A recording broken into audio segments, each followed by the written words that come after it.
everyone. Welcome to another episode of the Film Element Podcast. I am Mike Gallant, your host, and today I will be interviewing a filmmaker that I've known for, I think, almost a decade now. His name is Zach Ramelan. He's one of the directors of the indie film Sway, which you may or may not have heard me review on a previous podcast. So I thought today I would finally bring him in and we would chat and just go back and forth and he could tell us about himself. So, Zach, that's your intro. How are you?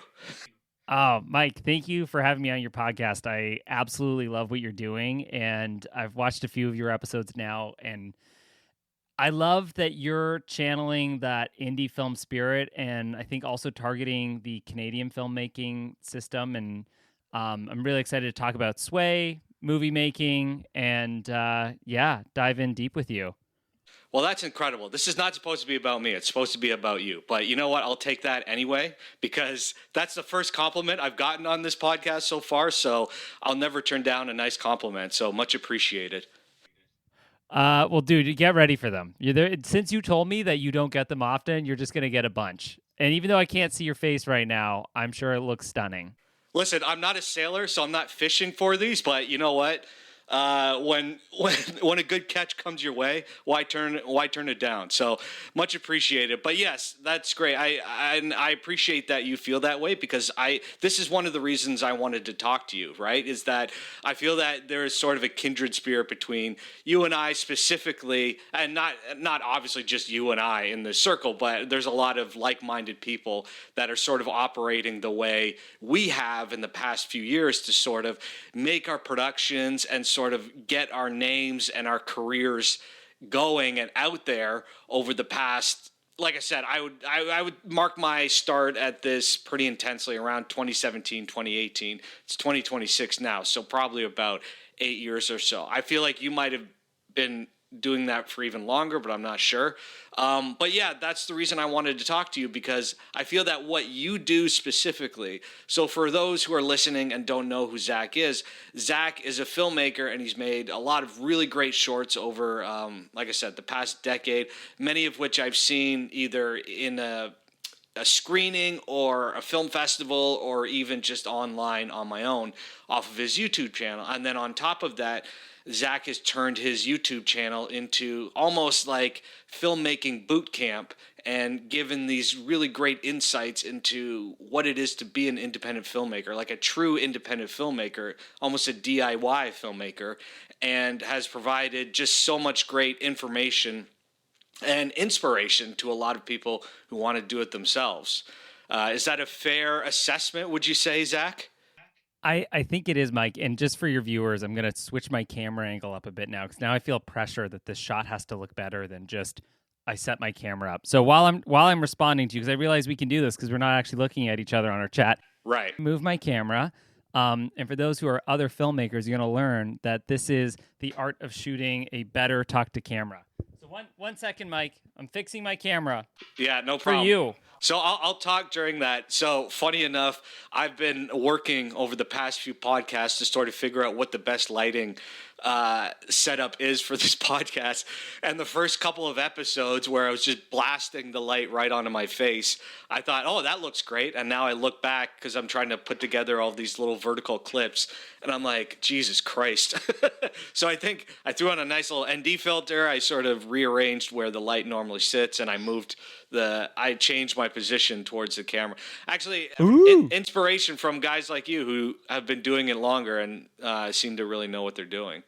Oh man, I feel like I don't know if you ever dealt with this, but for me, I always had like a thing with my hair where it had to be like this perfect way, especially in high school. Right. I had like this obsession of trying to make sure it was like the perfect thing. I like straightened it, put dippity-doo gel in, which is like glue for your head. Yeah. And being such a perfectionist over and over again. And fortunately, I don't do that anymore because I just wear hats. But I feel like my new version of that is doing these talk to camera setups where I'm just like constantly adjusting. Like, I think if you were to watch any of my YouTube videos, not one is the same with the lighting or camera setup. Oh, And I think really? there's something really fun. Yeah, and I think there's something really fun about it. Like you're now just embarking on the journey. I admire so many creatives who kind of have the same setup that they keep going to. But there's always been an excuse for me to try out different setups because when you're making a movie, you can you only have the opportunity to do one setup. You're like actor, DP, everyone's there and the clock is ticking. You don't really have the freedom to be like, well, what if we adjusted this here or there? Maybe if you're shooting a commercial, but when you're doing narrative work or even documentary work, how it's set is how it's set. Right. And so that's why I love these YouTube videos or podcasts is you just have time to tinker and find that optimal setup. Like even while I'm doing this, I'm like, oh, why haven't I ever shot from this angle before? Well, it's funny. I feel personally that I just really only have so many options because I'm in my office. So I only really just like doing it this way because I'm in a white office and it's not decorated that crazily. So the only other backgrounds don't really work for me. Like so many people put a table in front of them and then have their mic on a mic stand. Whereas I'm literally facing away, in the other direction from my desk. So it's I have nothing to put the mic on, and it's literally on a light stand. I don't even have a mic stand yet, which is Dude, don't worry. I'm holding my microphone right now, so okay. I'm even more run and gun than you are. All right. Well, anyway, I'm sure this is completely fascinating for so many people to hear the ins and outs of how YouTube videos are made, but let's move on. So I want to actually talk about your career and just where did you start? How long? I don't know how old you are. I think I have a relative idea, but why don't you just walk me through when and how all of this started for you? Yeah, so 32. Okay. 32 years old, not 32 years doing it. I think I'd seem like a vampire if that was the case. But I've been doing filmmaking for probably 15 years. Right when I got out of high school, I started making movies. I was doing music videos for bands and friends and trying to cut my teeth doing that. I skipped doing film school, not because I didn't want to do it. I got a scholarship out of high school to go to any school of my choice at that time, specifically within the arts. And I decided to hold my breath on that and go and try and make movies on my own because I thought, as much as it was a scholarship, I still needed to, I think it was just for the first year. So after that, I had to cover the fees and stuff. And so I was like, instead of spending money on film school, I'm feeling like I'm learning a lot from this place called YouTube, specifically the channel Film Riot. And maybe I can learn everything that I want to learn this way. I was getting jobs already as an editor. And so I'm like, okay, let me just try doing this. And if it doesn't work within my first year out of high school, I'll go to Ryerson. And so it was months of feeling insecure about that decision and simultaneous filming my first, I call it a feature film. So it was a movie, it was a horror film called Hooked. And my real strategy was to make a feature film in the minimum time frame for a feature film. So I think it's 45 minutes and it can be called a feature. And so I was like, if I can make a feature film out of high school, that sets me above most university students. And so that was my whole goal. So between grade 12, I started filming it in grade 12. And by the time I was 1 year out of high school, I had made a feature film in quotations. It's horrible. And that taught me so many things. I think specifically within the horror genre, you can learn makeup, sound design, cinematography, crazy performances. It's really the most vibrant genre, especially for indie filmmakers. And so I started submitting to film festivals with that movie. And then that kind of ignited me to go make another movie, which is maybe perhaps how you and I came across each other. But this was a movie called Dead Rush. It was a first-person zombie movie. And this was a short film that I made based off of just what I was seeing on the internet, also my film school. And I was like, oh, there's a POV chase movie that was pretty popular at the time. It was just a music video. And I was like, oh, what happens if you did this, but there was zombies in it? Because what I was learning is what's popular is just the same but different. And I was like, well, I'll just take this. I'll inject kind of my horror roots that I've learned from making these YouTube videos, from this feature film. I keep calling it a feature film. It's an extended short film with really long credits to make it a feature. I went out, made this first person movie with a group of friends in the span of a day for I think $300. The most expensive thing we paid for was Wait, pizza. this is Dead Rush? This is Dead Rush. This is Wow. a short Okay. film that I made, and that movie we started going to film festivals with that. Originally, I just wanted it to be a short film, but I'm like, let's do the film festival world. This feels a lot better than this shitty feature I made, and let's just try and get exposure for that. And the exposure from that short film, one landed me a deal with a film company in the U.S., and they funded my first true feature film, which was titled Dead Rush, later retitled Kill Another Day, and Hardline once it got global distribution. But that movie, the short film, the feature film was just an adaptation of the short film, which was a first-person zombie film told from the main survivor's perspective. And that kind of ignited a bunch of things for me as far as being a creative and filmmaker. And so I worked on that feature for better part of a year. We ended up landing global distribution. We shot the film for $25,000. It gave me the confidence to kind of continue to what I was doing. I landed other directing gigs from that. I also never wanted to make movies again after doing that film as well, because if any of your listeners are aware, making a movie is like single-handedly the hardest thing you can ever artistically pursue, because they're never, ever done. There are so many collaborators, and you can spend a year to 10 years of your life on something with no guaranteed return, even with massive commitment. And that was what happened. I spilled my blood, sweat, and tears into it, burned bridges, built friendships, definitely shaved a couple years off of my life. And in the end, while the movie got success, it was also not critically acclaimed. And it was very painful for a 21-year-old filmmaker who had just spent what would be his like tuition and time in university on a film that in his eyes flopped. And so I took the next 8 years away from doing narrative film and started trying to hone in my skills as a content creator and a YouTube filmmaker, making short videos on the line, working with clients. And really trying to hold learn. on, Zach. I just want to go back. Sorry. I want to go back a little bit to Dead Rush specifically. Okay, sorry. No. It's good because what you said was very profound in terms of like how you went through your experience. Like you said, obviously you were only 21 at the time, so there's a lot that you can take away just from you being that age and going through that. But like you said, you poured your blood, sweat, and tears into that film, and then in your eyes, I mean, correct me if I'm wrong, but in some ways it sounds like it made you feel like a failure, even though obviously anybody with half a brain would say, no matter what you think, no matter what the film does, if you finish it and it goes out and does what it does, it can't be considered a failure. Like just in terms of like what you're able to achieve from where it started, right? You were able to manifest this thing literally into existence, and it went out, sold money, and did all that. So I'm just curious. I just want to go back a little bit to that and just sort of understand why you felt that way so much. Like I said, I'm sure part of it was maybe underestimating how long it takes to get to real success. Like, did you anticipate it was going to be the next Night of the Living Dead, or like what sort of contributed to you feeling that way?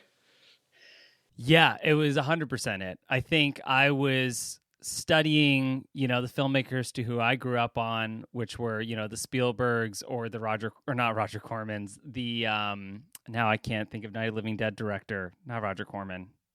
Who did Night of the Living Dead? Oh, I can't think. Romero. Right. Who are we? So I thought I was going to be the next Romero. I thought we had a movie that was going to go to Sundance or TIFF and gain all this acclaim, and then I was going to put my feet up and, soak in the sun of my success. And what ended up happening was I didn't get any of that success.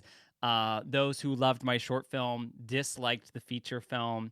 It was my first time ever experiencing widespread critique, and the final nail in the coffin of that journey was I had made this feature film, being the first filmmaker in Canada to do a first-person film. Many people told me I couldn't do it, and I was like, okay, well, now I have to do it because you told me I can't.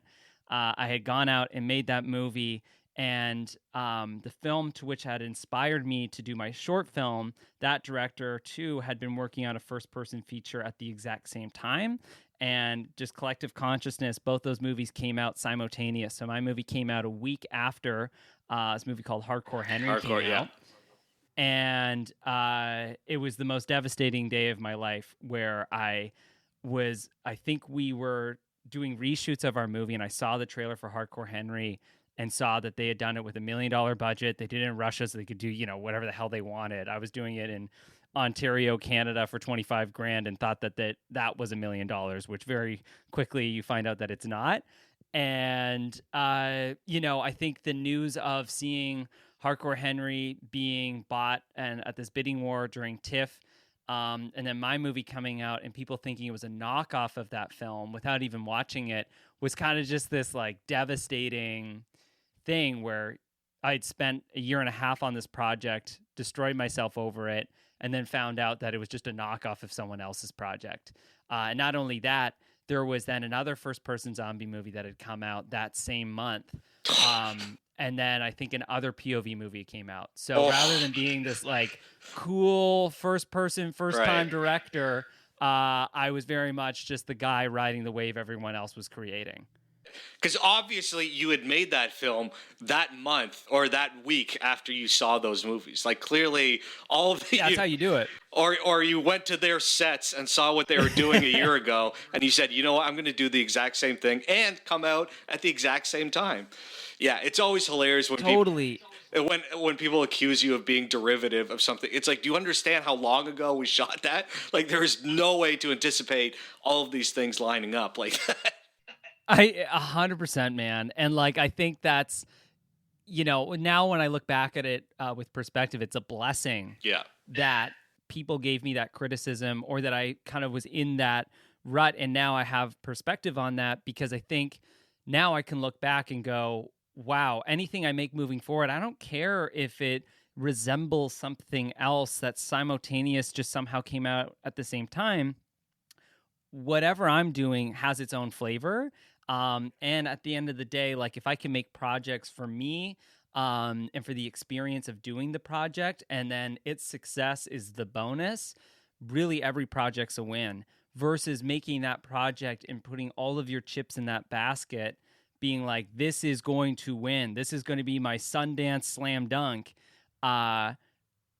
Taking that out of the equation makes what we do so much better. Yes. Because then you're just doing it because of the friendships you're making, the creative juices that are flowing, scratching that itch that maybe you've had forever, and learning. Like, man, like I feel like I learned more in that year and a half doing that film than probably 10 years at film school would have taught me. Oh, 100%. 100%.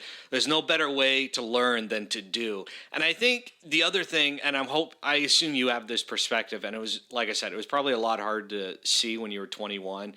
And in 2016, because even the landscape of filmmaking was a lot different in 2016, the pond was a lot smaller, right? In terms of now everything is so saturated. If you put out a movie and people accuse you of it being derivative of something, you're just happy that it's being recognized enough for people to even have that criticism at this point. Like nowadays, irrelevancy is 10 times worse than bad critiques, in my opinion. If at the very least I'm getting criticized, I'm like, well, at least people are watching and seeing it. That's the thing I care about, at least at this point in my life. Like, obviously you do want to make stuff for yourself and feel really good about what you're doing, despite what an audience might say. But also, I'm at a point now in my life where it's like, okay, I kind of need to build up this audience and like understand that people know me and understand what I'm doing. So I kind of have to put myself more and more out there, even if I get, like you said, the criticism back. That to me is okay.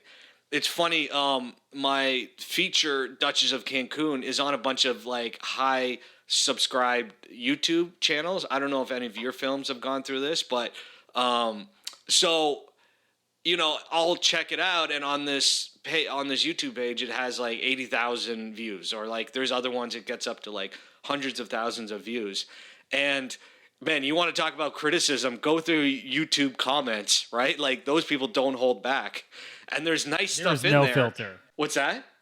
There is no filter on YouTube. No, it's hell. It's hell on earth. But I also think I don't take a lot of that serious, or I don't take it too much to heart, because A, it is the internet, and B, I'm like, yeah, I'm making something that people are gonna have a feeling about. I think that's okay. Like whether they like it or not. I would obviously prefer that they like it, but I also have to accept the other side of it as well. And I think that's okay. And I'm sure at 21, it was probably harder for you to understand that versus where you are now in your life, right? I think it was, and I think I needed to go through the process of making videos on the internet, being criticized, and kind of figuring out who I was. I kind of publicly figured out who I was in a project, and then assumed that all of my validation or public recognition would come from that. And so when I put it all into that project, it was, pretty discouraging what the outcome was. But all that's to say, man, like, the pros of doing this movie is way better than the cons. Yeah. I just couldn't see it in that first, couple years. Now I look back on it, I'm like, oh my God, half the people I know or have built good friendships with came from that. I really learned everything there is to know about making a movie. And in some cases, I kind of wish I went back to that naive spirit I had when I made that movie versus now I've created all these like rules and shortcuts on how to make a movie. And then I was just sort of like, I don't know how it's done. I think it's done this way. Right. And I think that created a lot of innovation for that project. And vice versa. Me then was like, oh, I wish I knew what I know now. But hindsight's 2020. But what ended up happening from that movie is, yes, it got global distribution. I know exactly what you're talking about, the movie being redistributed on other channels, because like after it was done, we sold the movie to, I forget the name of the distributor, but the financier had sold the film, and we had gotten distribution in everywhere. Like there's a Russian version, a Japanese version. There was obviously American. It was re-released in the UK through a different title. And I'd seen all these things break out. And then I see it going on to like Pirate Bay and, getting its own, viewership through torrents. And then eventually being uploaded online and seeing it garner probably over 1 million plus views just online. And the result of that was I saw nothing as return. No financial kickback, no recognition beyond my own circle out of that movie. And it was a big learning lesson for me about making a project and having expectation for output, and also, or rather input from your output, and also learning that you just never know where things are going to go when they're done. So yeah, that project was a big learning lesson. And I think for any of your listeners who are like aspiring filmmakers or anyone who wants to go out there and go make a movie for the first time, the Dead Rush story of our feature is really like not necessarily a buyer beware journey, but more a, check yourself before you go make a project and understand what the outcome could be. It might be much better than what my outcome was. And I very much hope so it is. But also it could go in that direction. And the blessings are not actually the phone calls you get with the Hollywood company the next day. A lot of those are just kind of false promises. The real blessings are the challenges that you overcame while making it, the relationships you built, and all of that wisdom you gained that you'll like never forget. Yeah, I 100% agree with you. Obviously, the two features, and then I put a lot of my shorts in the middle of that as well.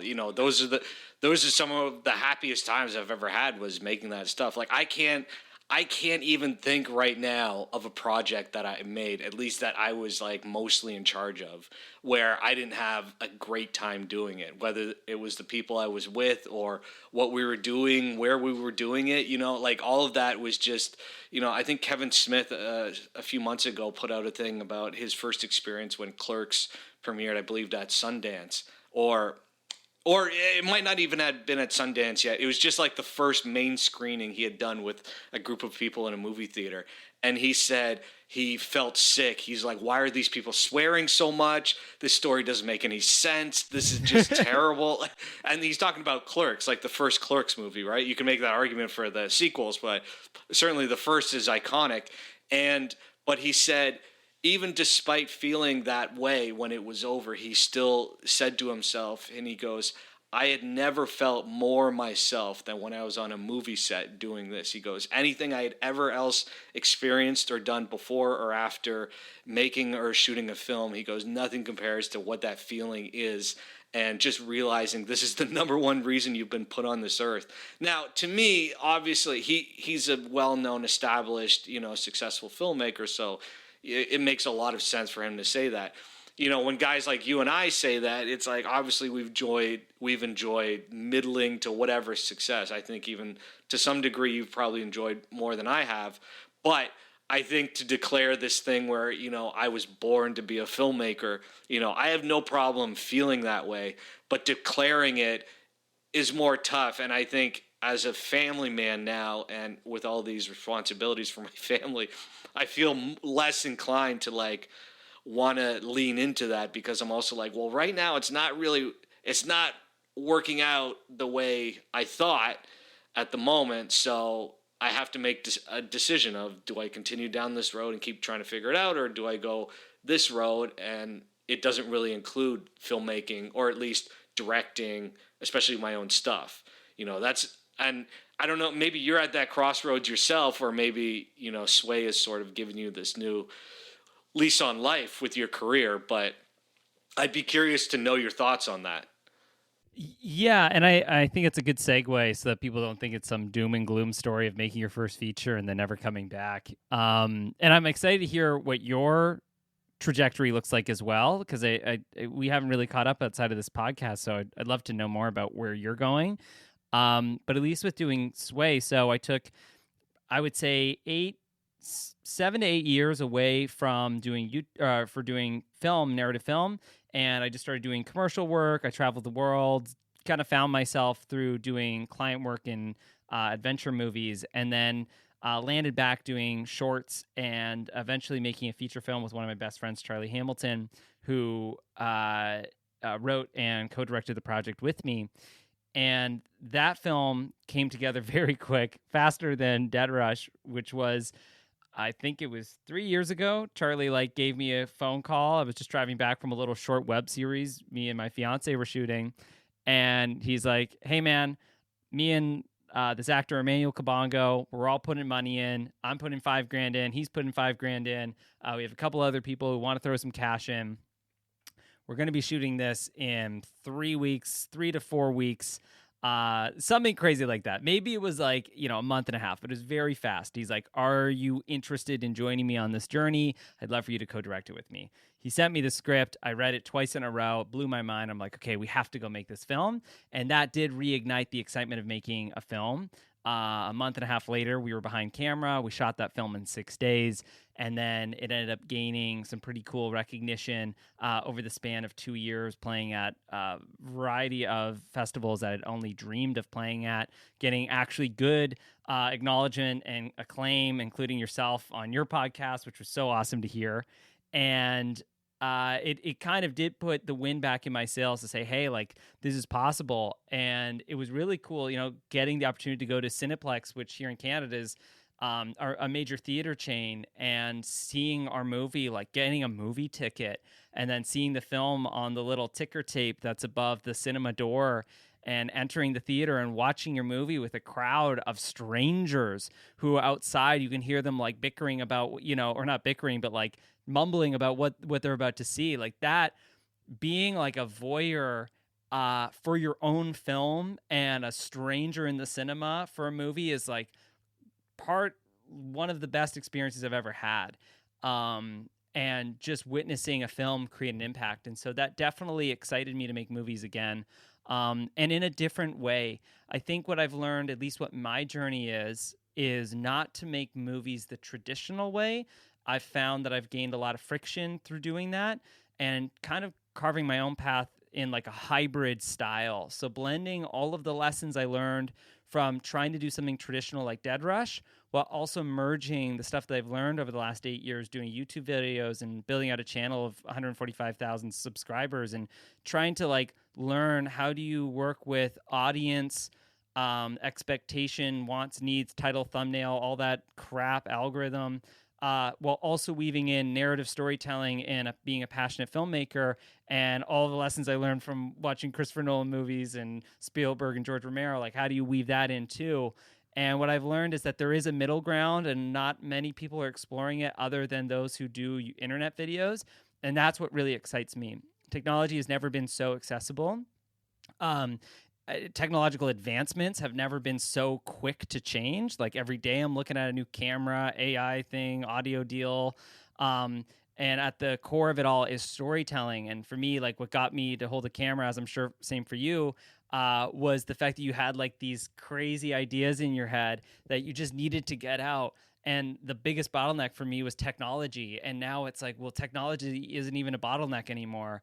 Any idea is possible at a pretty high level. So really, it's just you getting in your own way. So if anything, Sway encouraged me to go out and shoot more with less limitations. And the fact that a buddy of mine can call me up and in a month and a half, we're at camera shooting one of the most important projects of our life, just because there was a great script behind it and someone who said, hey, I'm making this no matter what. If you're in or you're out, we've got 5, 10, 15 grand.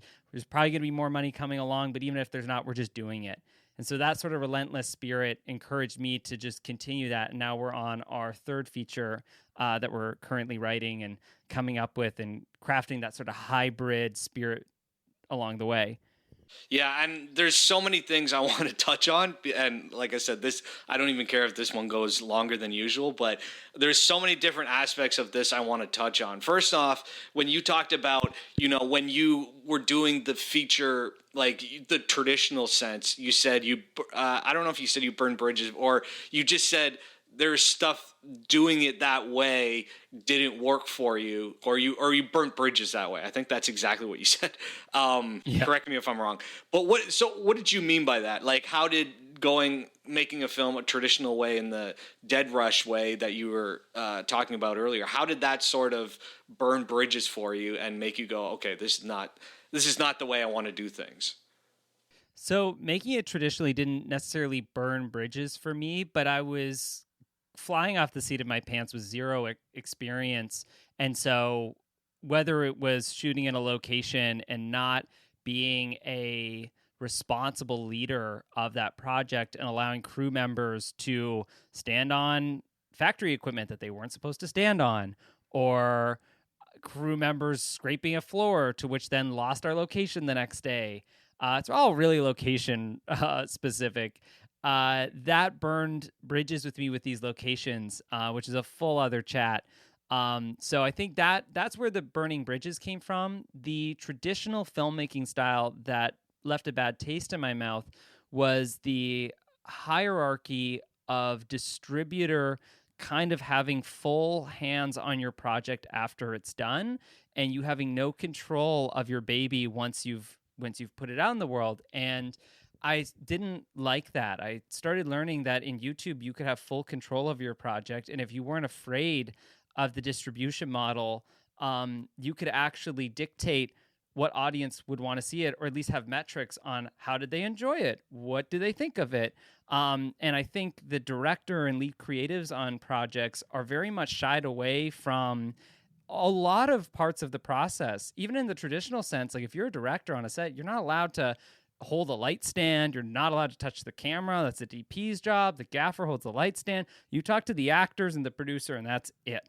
You communicate with the DP, but you can't talk to background actors, especially if you're on union. Like, there's just so many rules that I just wasn't my vibe. And I'm not saying it's a bad thing. I think there are directors doing that who are amazing at it, and it's great to insulate the director as well from all the chaos. I think an overwhelmed director is also not a good thing. But I found myself wanting to hold the camera, wanting to dance with the actors in the scene while working with the cinematographer's lighting. And I also wanted to be able to know, where was my movie going? How are we marketing it? And so the thing that put the bad taste in my mouth was just a lack of not even control. It was just being insulated so much. And feeling like I was stupid because I wasn't supposed to do this. You directors don't do that. Oh, you're a first time this. And so all of the intuition that I had as a filmmaker and a naive filmmaker. I think like I label it as being naive, and I actually think that's a blessing. That naiveness was my intuition, but I disguised it as like being dumb. And now when I think back to it, I almost wish I had that naive intuition a little bit more. And that's what I was talking about earlier with like these kind of shortcuts you make in your head because you're like, well, it's supposed to be this way. It should be done. The industry does it this way. And that's because it's being indoctrinated to you from other creatives and other filmmakers and unions and all that stuff of rules that are just made for paychecks to protect people. But for me as a creative who loves getting their hands dirty, that just rubbed me the wrong way.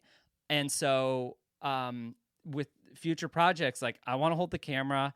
I want to have a close relationship with the DP. I want to have the opportunity to act in it if I want to act in it. If I want to go shoot another 30 minutes of the movie because we're missing a good chunk of the story to make it better, I don't need to talk to 20 people to do that. I can just go out with the actors and do it. That to me is what feels creatively freeing, and it's possible. So we shot Sway in 6 days, but because we were so close to Emmanuel, who was the lead producer on the project, we were able to go, hey, you know what? Like, can we do one extra reshoot day where you, me, Charlie, the other director, go out and we just like, we're not going to have any crazy lighting. The lighting is going to be the taillights of the car. Charlie's just going to have his foot on the brake, and we just need to get shots of you walking around the city. We need some of this stuff to add context.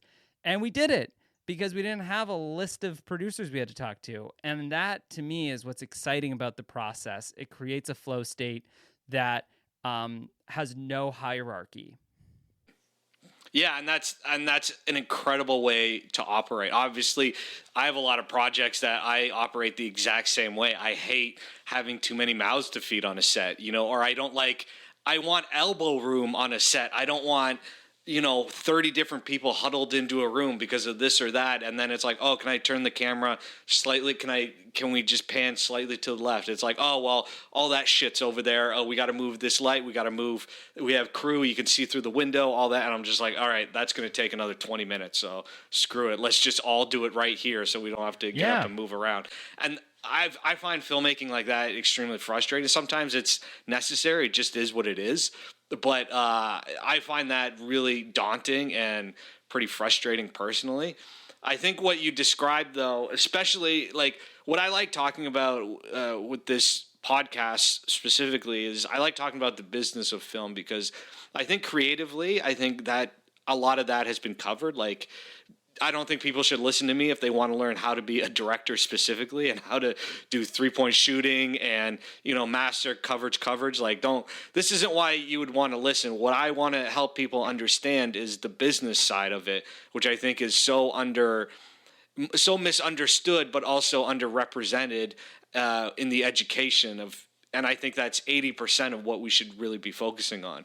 I think a lot, and I've talked about this on previous episodes, it's like so many people believe that if you're an artist, you don't have to think about the commerce. And I always feel that it's the inverse. If you want to have anything that resembles a career, if you just want to do it once and spend other people's money and not care if they make any money back, good on you. But I don't personally believe that. I think you need to be responsible.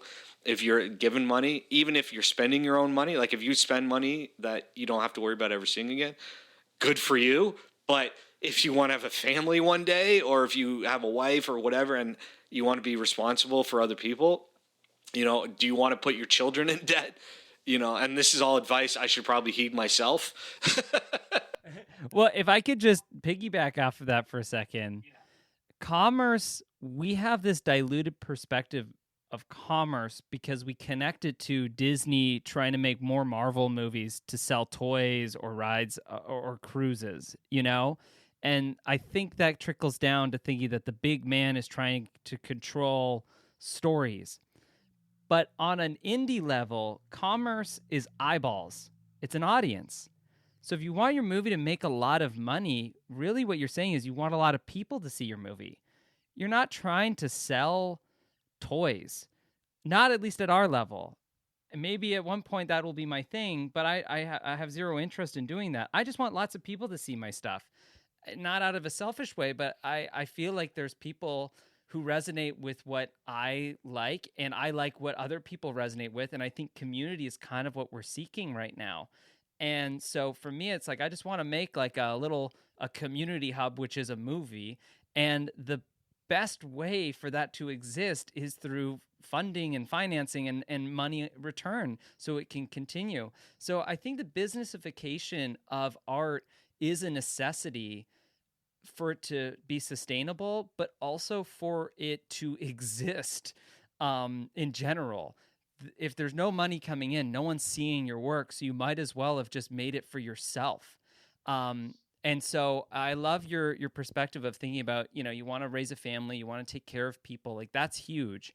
And I think that it's both. And my suggestion always is business people need to scratch that inner artist inside more and think more about what's the audience wanting. And on the flip side, pure artists need to think business wise if they want to have sustainability. And I really think the system to which we have, at least from what I was experiencing, isn't the right system where the creative is insulated from the business side of things. And what I've learned from seeing TikTokers and YouTubers and the new generation of creatives is they are not insulated from that world. They're very much involved with who's their sponsorship, what is their audience, what are their audience like as a sponsorship. They're not going to take some brand that is against their whole ethos because they know their audience is going to dislike that. So I think it should be the other way around, and I hope that this new generation of creatives can kind of teach the world of filmmakers and artists that those two can be in the same boat, and it doesn't mean that you're selling out. And having said that, I now have to do a read from one of our sponsors, Squarespace. No, I'm kidding. No sponsorship yet. 100%. I think you are 100% on the money, and I think people are starting to more understand that. Like, I think this is exactly why I wanted to talk to you, because I think you've actually done a really good job at creating a brand of yourself or for yourself, right? It's like you're not just a director, but you're also the guy who can talk extremely intelligently about filmmaking and the business of filmmaking.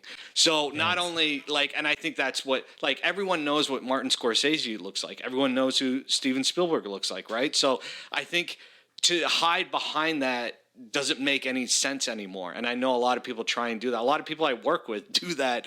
And I'm always like, you got to get out there way more. We're all falling behind, especially in Canada. As Canadians are way further behind that than the US. It's funny what you were talking about. The film Undertone just came out this past weekend and made like $9.5 million off of a $500,000 budget. And I've talked about this film previously, but Ian Tucson, the director, did an interview with the Toronto Star recently, and he said they went to Telefilm, Ontario Creates, all these different places for funding and didn't get any. They ended up spending their own money, and even from a little money from LA in this company called Kino Studios or something. I don't remember the name, but he basically said, I don't understand. He goes, look at what just happened to our movie over this past weekend. It sold for millions to A24 and then made almost $10 million on its opening weekend. And in what mind does it make sense for Telefilm to turn that down, or anybody else, right? Like, how do you not get funding for something that ends up being probably the biggest release in Canadian history? Like, if you're talking 100% Canadian-made film, I looked it up. It's like the one who holds that throne is like Bon Cop, Bad Cop from like 2006. So it's held that mantle for 20 years, and it only made, I think, $12 million. So it's very likely that Undertone is going to overtake it. But again, this was a film that was overlooked by all of this economic infrastructure that we're supposed to have. So to me, man. I'd be interested to know what you think, but to me, it tells us that our priorities are completely out of whack, and we're funding stuff that no one wants to see anyway.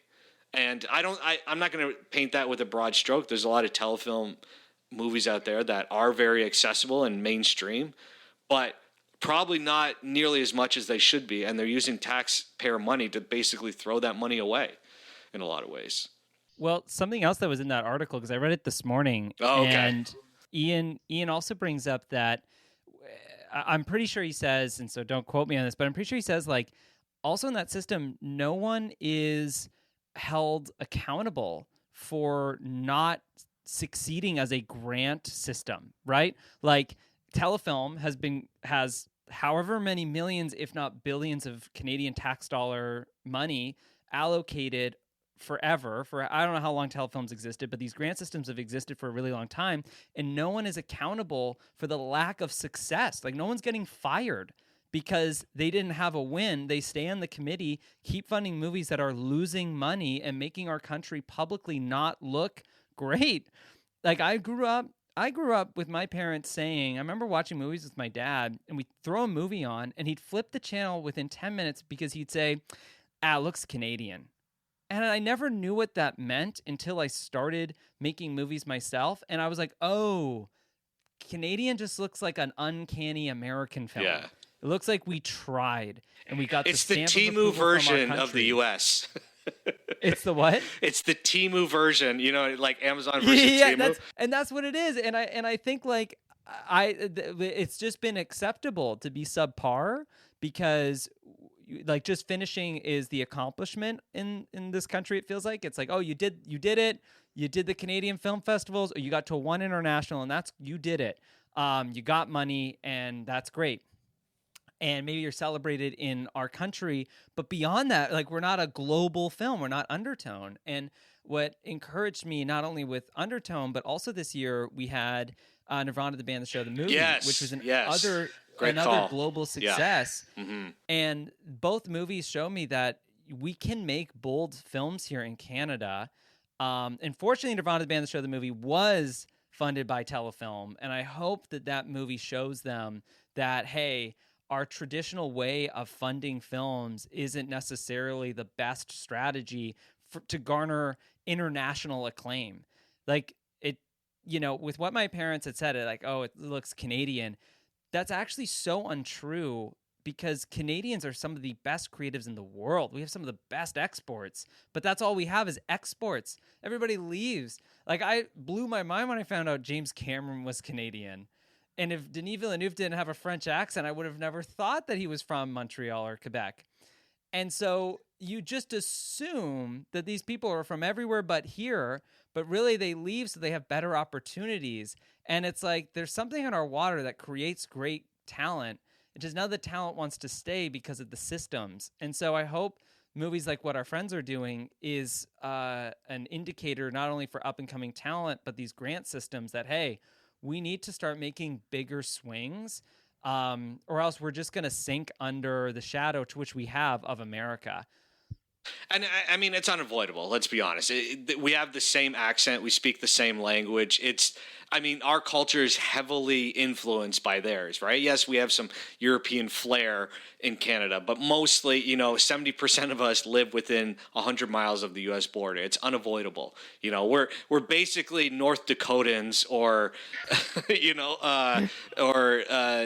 upstate New York Yankees. Like, there's a very thin line between us and them, but that's fine to at least to recognize. And yes, our work is always going to have to compete against them. That's unavoidable. The UK, they have their own culture. Even Australia sort of has their own flavor to their own work. And they're so far removed from the US and North America. So they're obviously going to bring something different to the table.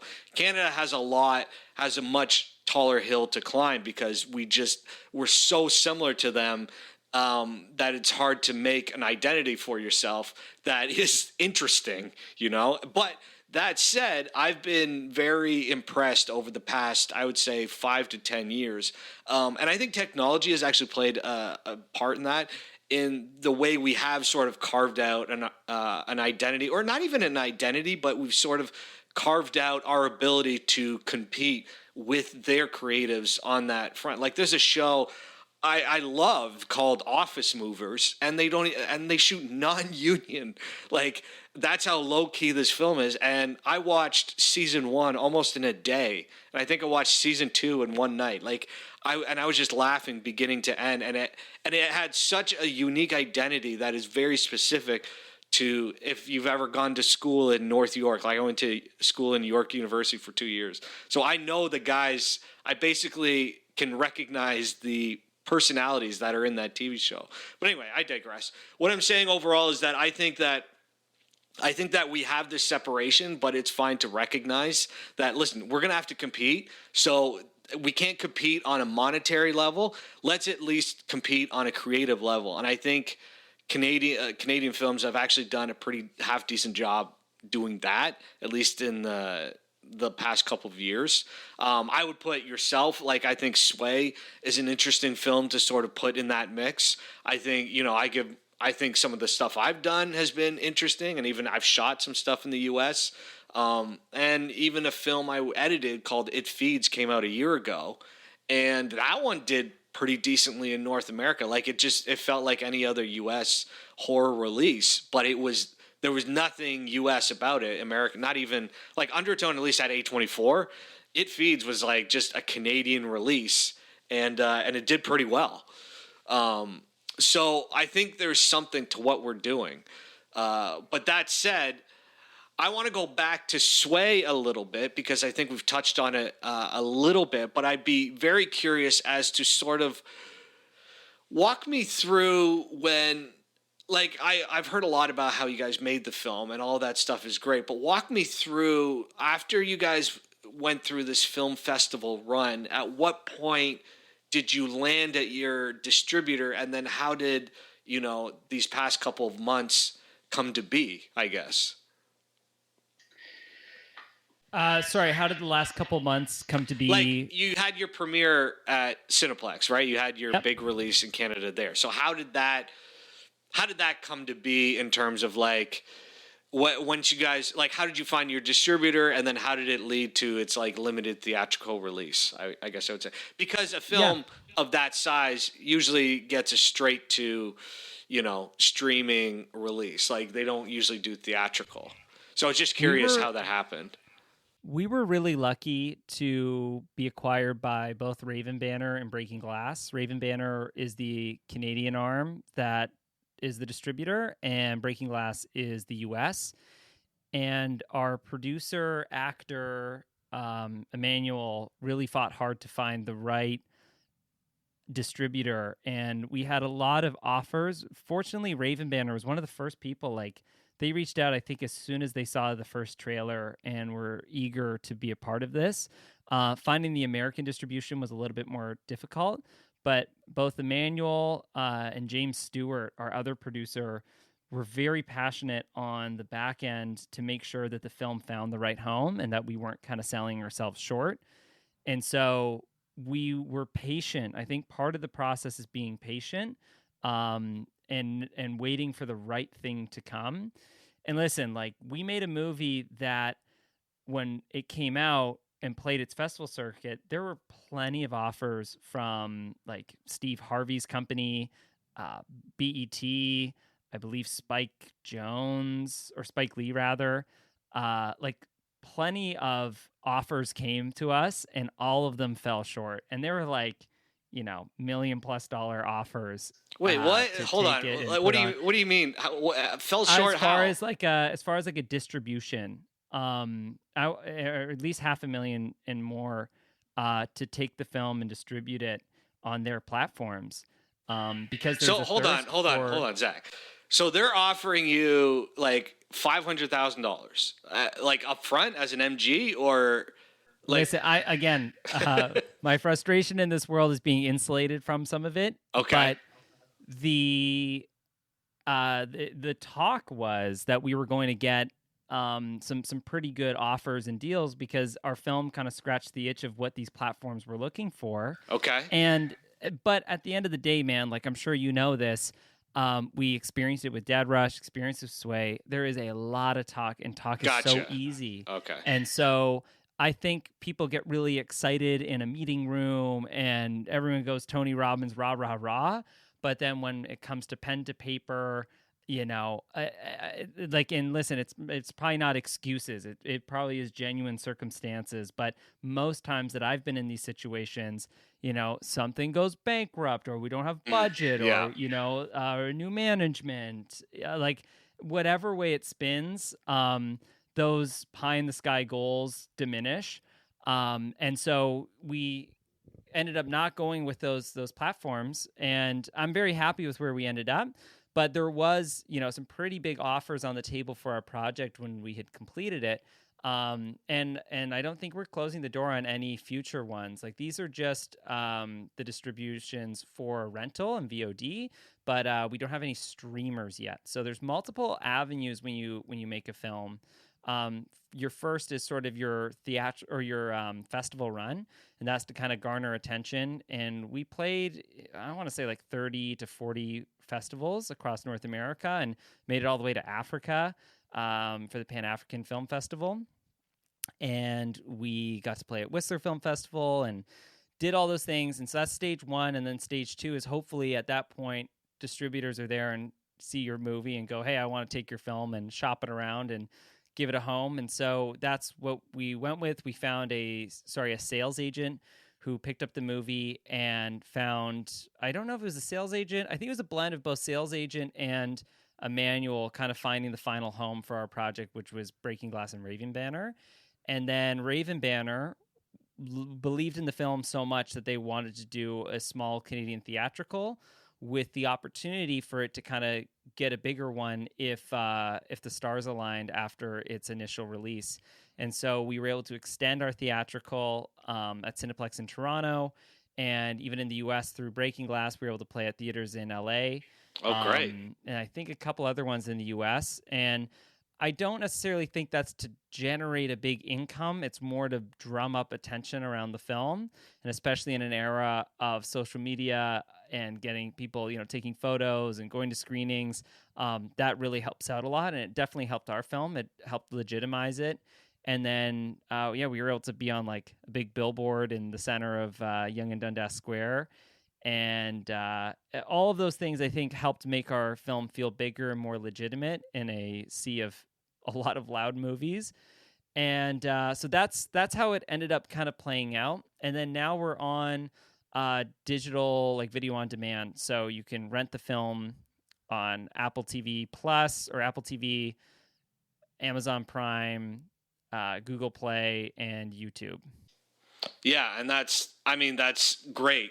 Like what you described in terms of the theatrical release in those cities, I mean that's incredible. Because, like you said, for what you guys allegedly made it for, I'm not going to throw numbers out unless you want to, but for what you guys say you made it for, and then for it to, like, a movie that small to get a theatrical release. Not that it's not deserving; it's definitely deserving of it.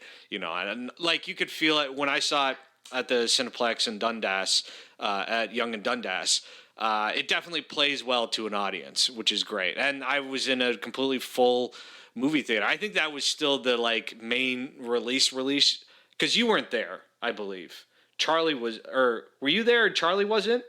Do you know what I'm talking about? Yeah, we did an event for the press. I think I was there and Charlie was not. Okay, right, yeah. So, and that was incredible. Obviously, you guys completely filled up that movie theater, and that was and I was saying this about Undertone. Just seeing films with crowds. There's nothing better, even if they're small movies. But if they evoke something or they do something, I think that's just an incredible experience that we don't really get to go through together as much anymore. Like, I watch so many I barely watch stuff at home anymore in terms of movies, because I'm like, I get bored or something. Like, it just doesn't feel the same when I'm watching it at home. I can't describe it, and I think it's getting worse as I'm getting older. I'm like, am I too distracted now to even enjoy a movie on my television? Or is it just, I think also when I'm home, sometimes I feel like I should be doing more, and I think that probably has to do with having kids or whatever. But when I get to go to a movie theater, I'm like, this is where I am for 2 hours. Leave me alone. I get to eat popcorn. I get to enjoy it. I remember hearing James Cameron say that. He's like, the only difference between you watching at a theater and watching at home is a remote. Right. And it's I mean, obviously there's more things than that. 5.1 audio, size of the screen, popcorn. But the big thing is that we don't have control to leave that situation as much, and we don't have distracting tools around us. And I think this aspect of convenient entertainment has actually been the demise of a lot of art. Yeah. Initially, like, art has never been like convenient. You know, it's like you had to go to a gallery, you had to go see a theatrical show, you watch a play, and it's an event. It's not convenient. And I think we need to start making art more of an event. Yes. And less of, hey, I need to destimulate, so I'm going to look at some art, aka Instagram, TikTok, YouTube. It's sort of this convenience that allows us to numb, and we're building a brand new relationship with something that has such a profound effect on us that it's really saddening. And last night I went to go see Nirvana, the band, the show, the movie, in a packed theater in my small town cinema here in Prince Edward County, and Matt Johnson was there. He did a Q&A, and it was so magical seeing that movie with an audience. Yeah. And I'd seen it 2 weeks earlier in a Cineplex of 6 people. And even then, it was a magical experience. All 6 of us stood up and clapped to no one. We were just so excited about the movie.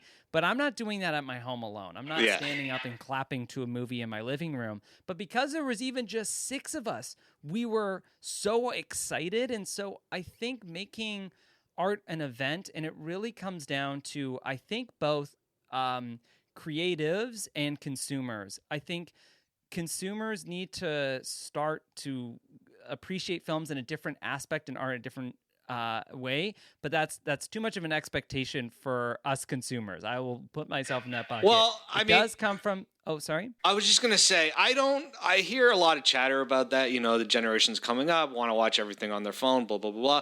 But I also, as true as that actually is, I also think that there's also a counterculture that's growing against a lot of that. I'm sure you've read the articles where it's like now vinyl stores and CD stores and physical media stores are starting to sell out. Like they're doing crazy business with Gen Z and Gen Alpha.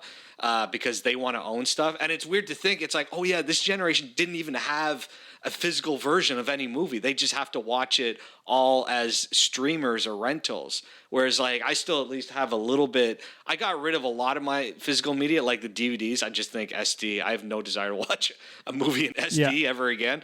But I keep all of my Blu-rays in 4K Blu-rays, and I'll get, if I feel like it, I'll buy one here and there. But I think that there is a counterculture that is pushing against that, because despite what and I've said this on other podcasts, despite what we're supposed to believe, people are still going to the movie theaters. Are they going? Is it the same numbers we've always had? Apparently, it's as high as it's been. I just don't know how and why they're measuring the metrics, but people are still going to the movie theaters. And like I said, when you see these little films, like every film that came out this past weekend did well, you know, and there was like 2 or 3 new releases. They all did well. They all overperformed. The week before that, they overperformed. Now, are they making hundreds of millions of dollars? No, but I don't think there's anything in the movie theater that should be making that kind of money right now anyway. So, well, listen, if this year doesn't act as defibrillators to the film industry, I don't know what will. We have The Odyssey, Dune 3, Spider-Man, Spielberg's new movie. Like this is the year to revive cinema if there ever was one. But just to like finish the thought I was sharing is like I do think we have an expectation of what film should be and what going to the theater looks like based off of nostalgia and our experiences growing up, and in other generations' experiences going to the theater, seeing Jaws, Rocky, Star Wars for the first time, a blockbuster, going in a big cinema in a packed house. But that, we also have to recognize the film is a very young art medium. It's the youngest one. And so to have an expectation of what consuming that art looks like is kind of ridiculous, considering that it's still evolving and growing and audiences are changing. And so I think while one, yes, we should still go to the theater, communal experience is like going to church, and I believe that is one of the best ways to worship movies. I think also we need to go in with an open mind and recognize that maybe this isn't the pinnacle of the film experience, and perhaps there is another level to which we're not exploring because we're clinging onto old models. Meaning, the way Undertone marketed their movie is so cool. I was like, oh my God, influencers are talking about this. They're doing live interactive displays. The director's going on not only TV shows, but they're, or like, like eTalk and CTV, but they're also doing these weird interactive horror experiences. That stuff to me is the future of how this stuff is working. Yeah. And we have legacy and traditional ways and models that we're clinging on to. I don't know, for the sake of, we don't want something to die, but by doing so, I think we're killing the medium, and we need to recognize that TikTokers and YouTubers and a new generation of creatives are onto something, and this might not kill the industry, but yet give it those defibrillators that it needs. And perhaps there's a blend of, like what I talked about at the beginning of this, a hybrid mix of both, to which we have to adapt into this next era of storytelling. Yeah, and I think it also comes down to quality too, and quality storytelling, and it's something that we definitely get a huge lack of these days, right? It's like, and I think even Gen Alpha is recognizing that, which is why they go back to our movies from the 90s and the 80s, and they're like, why don't movies nowadays feel as like complete as these do? Like, and I think that goes back to my point of people going back to the movie theaters and actually appreciating movies in movie theaters, is because they're like, are we really banking on Netflix being the future of cinema? It's like, no one can name one movie that Netflix has made that is like quotable or is any part of the general zeitgeist of fair point, the population, man. right? Like everyone, wow. And Amazon too. It's like Amazon released a movie with Jason Momoa and Dave Bautista, right? And it's serviceable, but it is fucking forgettable. And I think that keeps happening. So I think especially the young kids who consume all of this the most, right? They're the biggest demographic, the 18 to 35. They're the ones that we're banking on. And they see that stuff. They're like, listen, we're not going to, Jeff Bezos and Ted Sarandos are not the future of cinema. Like, we're going to devote to actual filmmakers who make actual movies that we like. And I think that's giving them the boost up. And like I said, I think once you start making films that are good again, like I had the thing on Instagram about the past Oscars, like the one that just happened on Sunday. It's now Wednesday. Wait, was it Wednesday or Thursday? Anyway, yeah, it's Wednesday. So the past Sunday, the Oscars just happened, and what films did well and what films didn't. It's all the ones, like all the films that did well are all the ones that did good at the box office. People actually liked, people actually went to see. Some original IP, not a lot of sequels or anything. Yeah, One Battle After Another is a quote-unquote adapted screenplay. But and then all the ones that sort of fell flat, right, are the ones that were Oscar bait and tried really hard to win awards, and audiences were just like, no, we're done with that. Like, we want to go back to the movie theater to have a good time. Like, we don't want to feel bad. We're done with that. Dude, I totally, yeah. And I'm so glad you said that. And I hated the fact that, you saw these Oscar baiting. I hate watching people lose, especially those who think they're going to win. I know that I'm opposite to a lot of people, but I actually felt for Timmy. I felt for Hamnet. I felt for these movies that we thought were going to clean up and they didn't. But I also love the fact, like the actress from Hamnet won. So, it wasn't a complete loss. But I also think that we don't need to make movies to win Oscars. They don't have to be movies of people screaming the entire time or crying or being assholes the entire film for us to have an enjoyable movie experience. Yeah. We just, the people with the money think that that's what we want. And I will quote Matt Johnson here, because he said this last night at his Q&A, and I've been thinking about it all day, which is, we just have to follow our curiosity, and that will lead us to the best art. It's not following what prior metrics work and thinking of, oh, well, how will this be marketed in this country, and what, will Netflix think of this, and all that. That really dilutes the creative process. But curiosity speaks to what humans are feeling.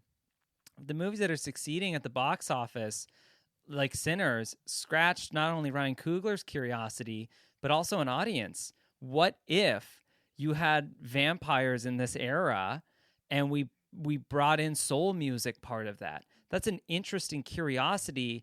Same as Undertone. What if you made a horror film that actually had no gore in it and was just audio?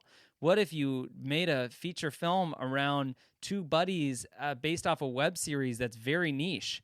And these random curiosities scratched an audience's excitement more than what is Thor going to do with the Hulk. Yeah. And I think it's really exciting to see that, and I hope that movies start going more into the weird and bold, because that's how we get Star Wars.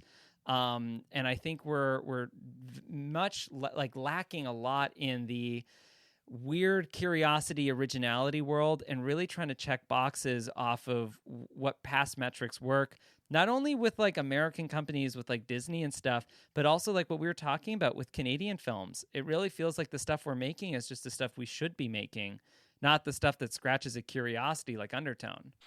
Well, it's really funny. I have 2 points on that. One, I think I liked Marty Supreme, but it did exactly what you're talking about. It was that I could predict how that movie was going to go, and it almost went like beat per beat how it went, and that I think that was a problem, because I was losing interest, because I'm like, okay, it's clearly an asshole. Clearly he's not going. The main character is an asshole, so clearly he's not going to get exactly what he wants at the very end. And that's it, almost like spoiler. That's kind of how that movie plays out in the end. And it was a film I liked, but it definitely didn't come anywhere close to, the game-changing performance with Adam Sandler in Uncut Gems, right? It was all very like paint by numbers. Hey, I'm trying to make an intense Scorsese movie in a different era, but it's about table tennis. Isn't it wild? And I was like, dude, well, you no, know what? Not really. I have a controversial opinion. I felt the same way about Hamnet. Interesting. I felt like I was supposed to like it, and I was disappointed with it. Maybe because I went in with a different intention, but I felt what most people felt around Marty Supreme with Hamnet, where I felt the essence of it was, we're going for an Oscar. Right. This movie is intense. Someone is screaming and crying, and we're dealing with very traumatic material. And perhaps it was a curiosity of the director, and I've heard her talk about it. So, like, who am I to judge? But for me, that's the way I felt. I'm like, I should feel from this movie, and I almost got a weird vibe from it. It's the same as what you're saying with Marty Supreme. Yeah, I think I probably enjoyed Marty Supreme more than you enjoyed Hamnet, but overall, I was just jumping off the point that you said about curiosity, and just to piggyback off that a little bit. So I took my daughter to see Hoppers over the weekend, which is another a Pixar child's movie, and it was so subversive. And like, I kept thinking it was going to go this direction, and then it would go in this weird direction, and I couldn't believe that how many chances that movie was taking. It reminded me of like the early Toy Story movies. Like, to go back to what you're saying, it's like I've had to watch a lot of animated movies and a lot of kids movies, especially these past couple of years. So, and I try and focus on the good ones because I don't want to waste my time with the crap. But I was so surprised. Like I said to my wife after, I said, that might be the best Pixar movie I think I've seen since like Toy Story 3 or something. Come on. And that's going back 16 years. Just because there were so many weird moments where I was like, what? Like, that's such an adult idea to do in a kid's movie, but they're doing, like, it just took so many more chances, especially with kids watching.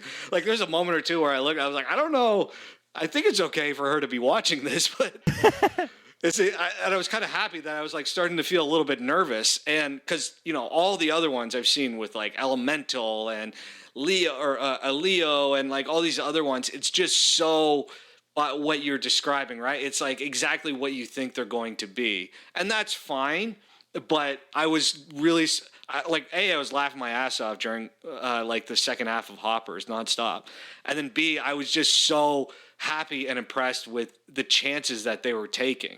And I obviously just won Best Animated Feature, but my kid is obsessed with K-pop Demon Hunters, and when we finally watched it with her, I was like, this is utterly incredible. And again, it was like completely took so many chances, did its own thing, like really marked its own territory. And you can't do anything but succumb to the fact. I was like, it's goddamn incredible. Like, what are you gonna do? And it's so funny because other than kids, like for at least me, I went into it with no one telling me it was a life-changing movie. Right. Yet Hamnet, Marty Supreme, all these Oscar baity movies, Right. people are like, these are good. You're Yes. gonna love this. Yeah. And K-pop Demon Hunters, like I was like, oh, like my friend's nephew likes it, but that's it. Or niece Right. or nephew really like it, but that's it. And then I watched them like, this movie has no business being this good for adults. Yeah. and it's so like bold and Yeah. creative, and you can tell the creatives behind it spent, similar to like when you watch the first Toy Story, you can tell people didn't just spend a year on this. Like it's been, half a decade working on this project.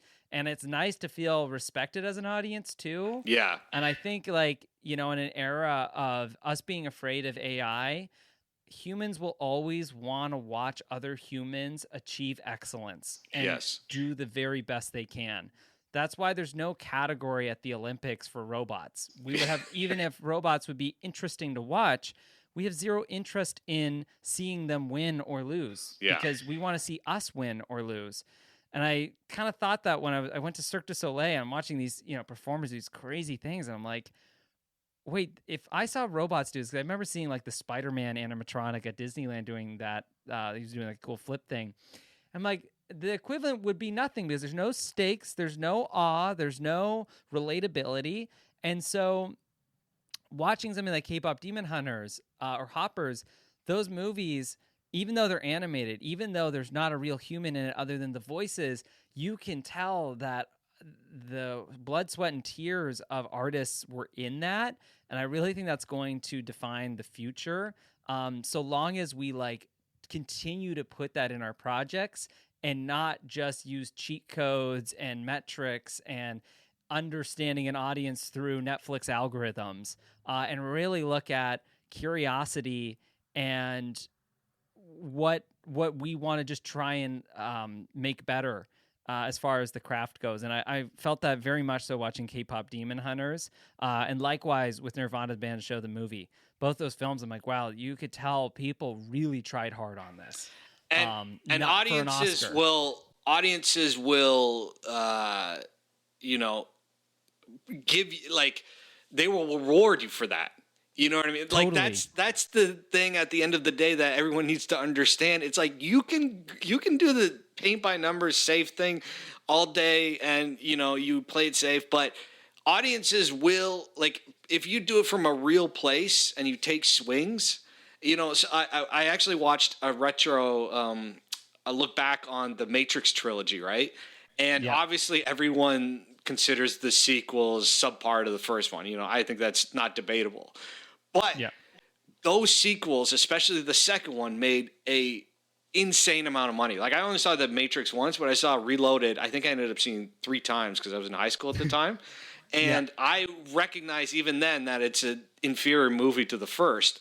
But what this person that was talking about the films, he goes, listen, we can hate on the sequels all we want, but they took swings. They did not play it safe at all. They didn't try and retell the story. They didn't try and, like, you could argue maybe the third one started to get a little like generic, it was a little more derivative. But the second one, it was like, man, you guys are really going for something here.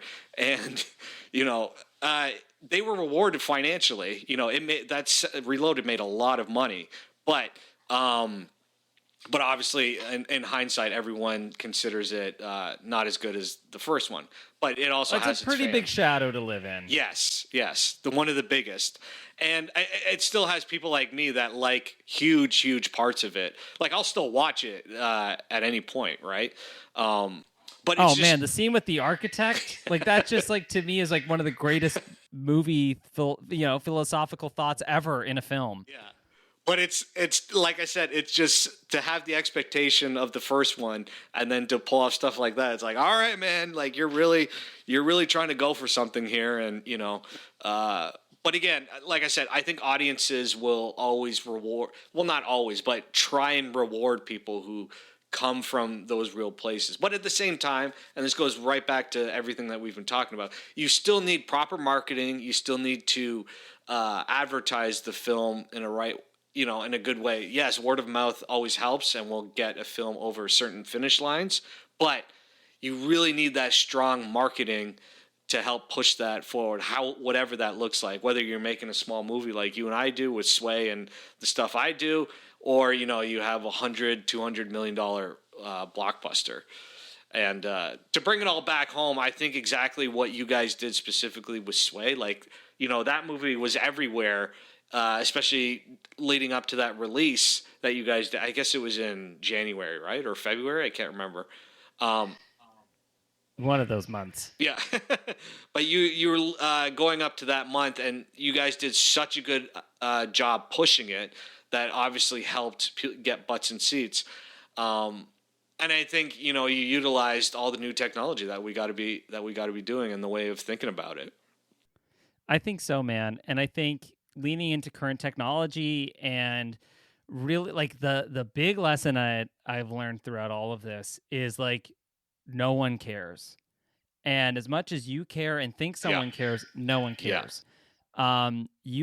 You think like, I posted about my movie like 12 times this week. Like people are getting sick and tired. And then one of your close friends will be like, hey, so like when is your movie coming out? And you're like, bro, I've been posting about it. Wait, what? And so I think like just knowing that that's part of the problem, like, you're not annoying anybody by posting about your movie, because if you've posted it 12 times, chances are your best friends maybe seen it once. Yeah. And the amount of times close friends to me have been like, hey, where can I find Sway? Yeah. I'm like, well, shit, I've said it in every YouTube video, Instagram post, it's in my bio. Like, what else do you want from me? I think that's an indicator that the social media strategy is excellent. It's very flooded, so you do just have to go at it from all angles. And if you have a concept that your cast and crew can rally behind and you can really encourage them to post about it, that's going to be able to get an audience from all angles. Yeah. And then that with traditional marketing. But to me, it's hard to gauge with traditional marketing, how effective it is now.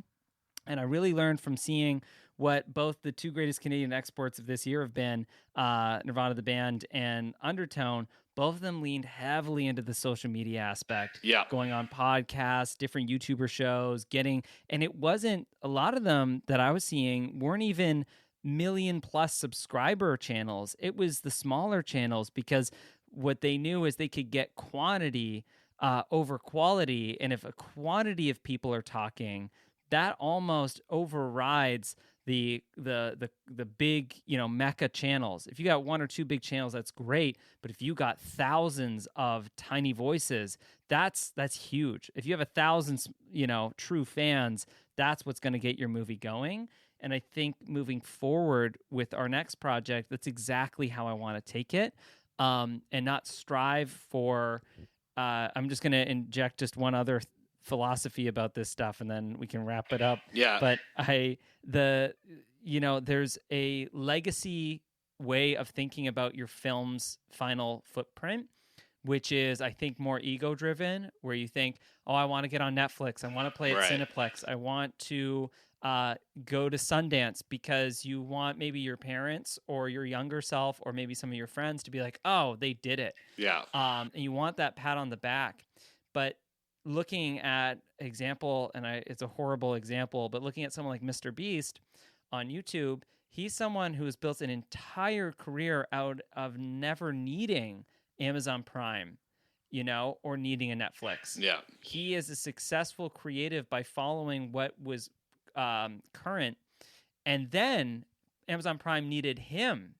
And so I think these accolades that we try to achieve can sometimes be distractions, and going with what is the current interest, like social media or the current platform, which might be your own, is where things can go. And at the end of the day, it doesn't matter that you get Sundance on your poster or Netflix on the title card. It matters, or at least for me, it doesn't matter about those things. What matters is who watched it and how many people watched it. And did I affect anybody? As far as like the ego-driven output, the biggest output for me is really, or input for me is am I proud of this? And then the external validation are eyeballs, not platforms. Yeah, and I think like the thing too for me is that I actually enjoy doing most of this. Like I hate posting on social media. I don't really enjoy social media on any real Me level. If I neither. could lose it, that would be better. I like keeping up with friends, but that's basically it. And I think like but I also don't mind like doing what I'm doing right now. And I'm talking to you. It's like this is great because I don't even think you and I have ever even had a 90-minute conversation before. No. So the fact that we get to do this, with some wisdom behind our eyes now, and some experience behind us as well, and we get to sit down and talk this way as if we're like Shaq and Kobe or something, right? Like looking back. I think that's really great. And, I've got a chance to talk to other filmmakers and I've talked about other films. Like I really enjoy this aspect of doing it, marketing and going through and making clips and, putting the right hashtags and tagging the right people. Like that stuff is so exhausting. And I have the imposter syndrome that you do too, where I go, I'm like, people are going to get sick of me. And it's like, the reality is probably not. But even if they do, it's like, you don't really have a choice. Like, especially in today's world, you've just got to move forward. Like, no one else, the cavalry isn't coming to like take care of all of this stuff for you. Like, no one believes in you as much as you have to believe in yourself, right? So you just got to go out and do it. And I really felt that when I started, when my last film, Last Known Backup, went on Film Hub and then got into Tubi. It's like no one else is promoting this. So, and Yeah. I only make money if people watch it. Like, there's no other way for me to make money. It's all ad revenues. It's AVOD. So it's all just how many people are watching it. That's how much money you're going to make. So then I had to really understand, like, I got to actually promote this film and I got to put stuff together and I got to do it myself. Unfortunately, I'm an editor, but I don't know marketing that well. So I have to kind of figure that, especially digital marketing. And then on top of it, I shot this movie in May last year. And now that's coming around, Back Pay, that I got to, once that drops, I have to like drop that unless it gets some sweetheart deal and they take it over and they have their whole ecosystem. But likely I'm going to have to be the one that promotes it whatever happens to it and wherever it goes. So I think you're touching on all those certain points that a lot of people, if you want to be a filmmaker that actually has success, at least at the beginning, and doesn't have some golden elevator ticket with their film where someone grabs and takes care of it, you have to do this stuff and you have to get smart about it as well. And there's a lot of young guns that are doing this way better than even you and I are, right? Like coming up that understand TikTok and social media much better than we do. So I'm a 40-year-old guy that's trying to keep up with them, and I'm going to lose anyway. So I might as well go down swinging. Man, I wouldn't sell yourself short, and I do think that I've seen your stuff, man. You're very much up to date with your creative choices in the movies that you're making, and I think the angles that you're taking. I do want to let you know that my camera died while you were talking there, so there's gonna be a weird sync thing. I just changed the battery. Yeah, no sweat. So why don't we wrap it up then? Let's tell me what you're working on now. What are you? So you are with Charlie on this next project? Yeah. So the next project that we're making is a feature film that follows a memory loss virus. Okay. And the angle that we're going to take is that hybrid style. Charlie is the writer on the project. I'll be directing, and then Jacqueline DeSantos, my fiance and creative partner, is also producing and acting in the film. Oh, great! And yeah, it'll be fun. It's we're probably going to take that undertone approach where we're going to do a little self-financing, a little extra financing from external companies, and do the sway approach where no matter what, we're going to make the movie, whether or not we have the approval of a studio or not, and just try and get that film out there. So yeah, we're hopping into a horror next. That's kind of like a Christopher Nolan-y horror film. And can you say the name of it? Is it even worth mentioning the name yet? I mean, we right now the title is The Fade, and that's what we're living with. As you know, when you make projects, titles change. Yeah. But that's the one we're going for, and hopefully we can stick to that because I really like it. That's awesome. Well, Zach, this has been incredible. I'm so glad we got to do this. This was years in the making. I think you and I having this sit down conversation. And no, I'm not going to take back the fact that I called this Shaq and Kobe and our sit down chat. So I really enjoyed talking to you, and I love what you're doing. I think it's really smart, and the fact that you're educating a lot of independent filmmakers out there with your vlog. I think that's also super important. I think I watch everything that you put out, so it's compelling stuff. Oh, thanks, man. I think it's, for me, filmmaking is a little journal entry of where you're at as a creative, and the fact that I can have behind the scenes talking about that only solidifies that journal entry and makes it more impactful when I look back on the stuff. So the fact that other people can learn or gain things from that is awesome. And I really appreciate you following along that journey, man. It's so cool that we both have kind of been two little seeds that have sprouted from the same industry, and now we're both making our own projects. And the fact that we have not had a 90-minute conversation at a bar or at some film event is ridiculous to me. But in true fashion, we're doing it in front of cameras and on microphones, which almost feels 100 kilometers away from each other, or 50 or wherever you are. Yeah, 100%. Yeah, I think it's 100 kilometers for sure. Well, man, I really appreciate it, and so I think I'll wrap it up there. So check out Zach Ramelan. He's all over YouTube. Check out all of his videos, and check out Sway wherever you can. It's online. As you said, it's on Apple TV, and if you're in the U.S., I believe it's on Tubi as well. So wherever you can check it out, check out Sway. So that's Zach Ramelan. And I appreciate all of you guys listening. This has been the Film Element Podcast. If you like what you heard, like, subscribe, comment, even if it's crappy. I don't care. Just say whatever. Engagement, I got to engage the algorithm for our droid army overlords. So much appreciated. Thank you.